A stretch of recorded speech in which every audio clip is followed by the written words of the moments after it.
ரெண்டாவது திருமணத்துக்கு முயற்சி பண்ணுறவங்களுக்கு நிச்சயமாக நடக்குங்க சார். அதேமாதிரி செகண்ட் பேபிக்கு ட்ரை பண்ணுறவங்களுக்கு நடக்கும். இத்தனை நாளாக வந்துட்டு தடையாக இருந்துட்டு இருக்கிறது, இப்போ வந்துட்டு அவங்களுக்கே வந்துட்டு நான் ஏன் இருக்கிறேங்கிற மாதிரி நிறையா பேர்த்துக்கு ஒரு மெண்டாலிட்டி இருந்திருக்கும். அதை கிளியர் ஆகி என்னால் முடியுங்கிற ஒரு கான்ஃபிடென்ட் லெவல் இன்க்ரீஸ் ஆகுங்க சார். ஸோ மீனராசிக்காரங்க என்ன பண்ணணும் அப்படின்னா, போன 2.5 வருஷத்தில் விரயங்கள் அதிகமாக இருந்தது. இப்போ கொஞ்சம் ஒர்க்லோட் அதிகமாக இருக்கும். கொஞ்சம் நிறைய தடங்கல்கள் நிறைய வரும்.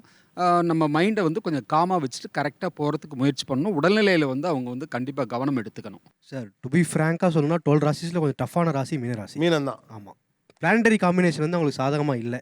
மன உளைச்சல் நிறைய இருக்கும். ஒரே ஒரு நிமிஷம் அம்மா, நீ கொஞ்சம் திடப்படுத்திக்க. ஏன்னா இது வரைக்குமே ஒன்றும் சரியில்லை. இப்போ பாலாஜியில் வேற போகுது.